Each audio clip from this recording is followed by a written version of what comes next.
Hello, everyone. Sorry for the delay there. Uh, Welcome to Lunch Bunch number 9. Today, we are going to be talking about Mr. Popper's Penguins!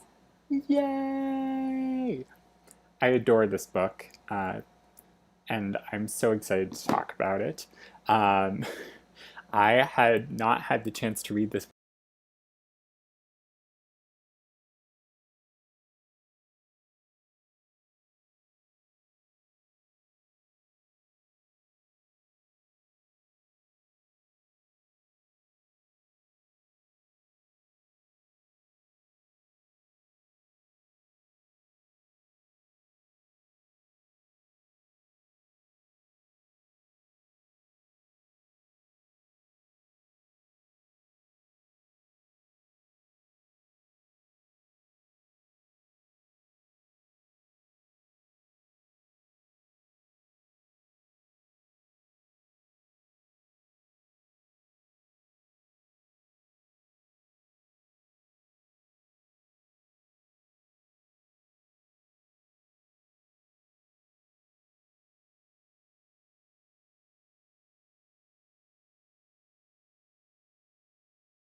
Okay, there we go. Now, hopefully my microphone should be working, and in which case, I should probably start from the beginning.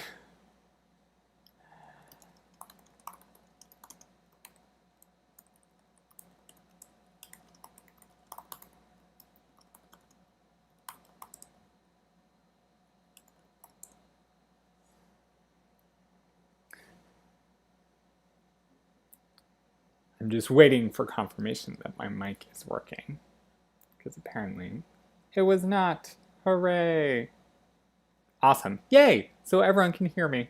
Oh well, I hadn't said too many important things anyway. Maybe we won't save this one for posterity. So anyway, my name is Bill. Welcome to Lunch Bunch number 9. And today we are talking about the wonderful Mr. Popper's Penguins by Florence and Richard Atwater, with illustrations, which are a key part of this, by Robert Lawson. And I adore this book. I feel like I say that every time. I genuinely mean that about all of them, though, because I'm a nerd and I love books. But I particularly love this one, and I enjoyed revisiting it because I hadn't read it since I was 9 or 10 years old, and this was my first time reading it all on my own. The first time I read it, one of my teachers read it to me, which actually is a phenomenal way to experience this book for the first time. I think it makes a wonderful read aloud. Um, yeah, but it was fun to kind of experience it on my own as opposed to in a classroom read aloud setting. And having experienced it both ways, I can confirm it is a great book no matter which way you read it. So the way this will work is I will talk a little bit about and just give a brief introduction to Mr. Popper's Penguins, and then I'll talk about my 3 favorite things. As always, if you have any questions, just pop them in the chat. And after I talk about my 3 favorite things, then I'll give a couple of recommendations, and we'll wrap this up. No muss, no fuss. So, as I said, today, in Lunch Bunch number 9, we are talking about Mr. Popper's Penguins, which is a delightful book. It was published in 1938. I hadn't realized that it had been around that long. And it is about Mr. Popper, who is a house painter and decorator, who has a fascination with all things polar and Arctic. He had written to Admiral Drake's expedition to the South Pole, and during a radio broadcast finds out that Admiral Drake is going to be sending him a present. And lo and behold, what is that present when it arrives? But a penguin.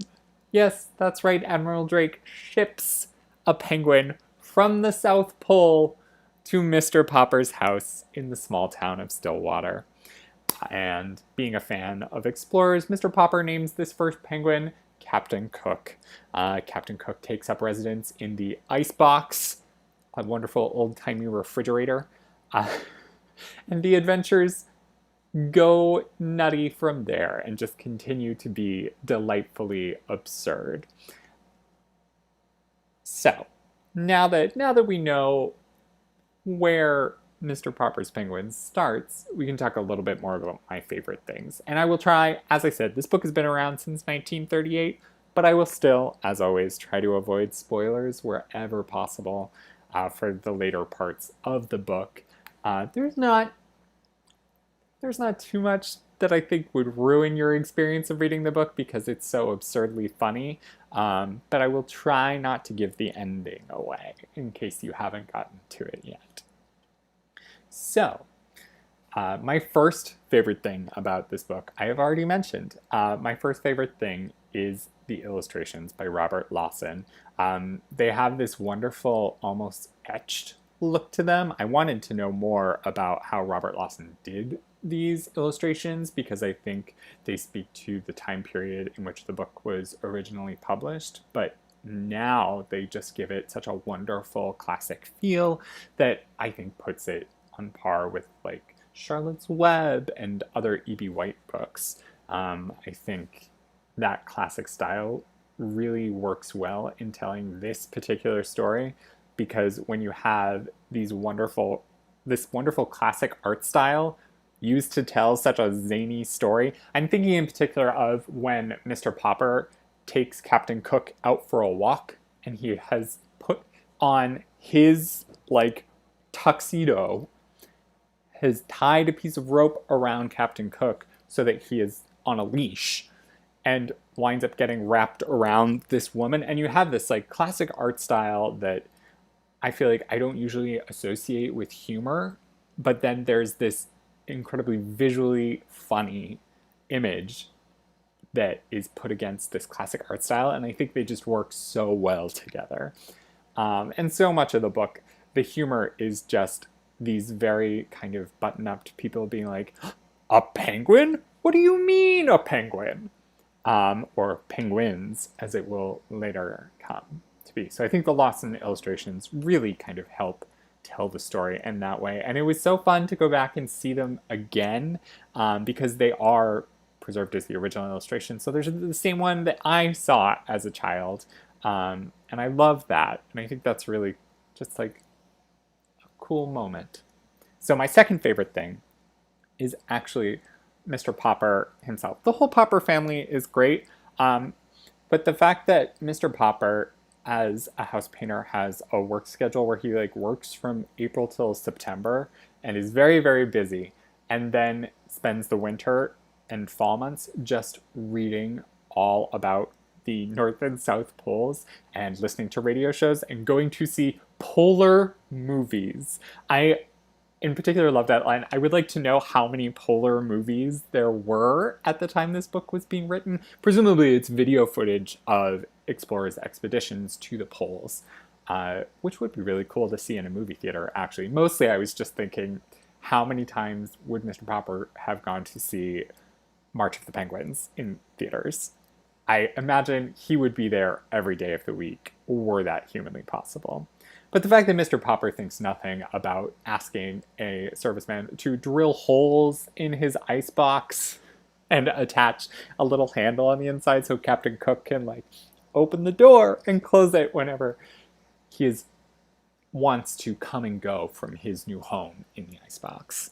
I think all of that is wonderful, and Mr. Popper thinks nothing about, finding a friend for Captain Cook when it becomes clear that he's lonely. And then once he's, refurbished his entire home to make it suitable for these penguins and needs to pay for it, he decides to put the penguins and their progeny to work in show business. I just think that's innovative and fun. And I also just love someone who clearly loves learning as much as Mr. Popper does.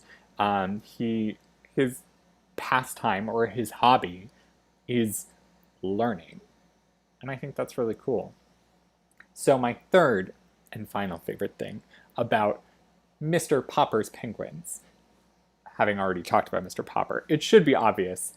I love the penguins. I love the penguins in general because I love penguins in general.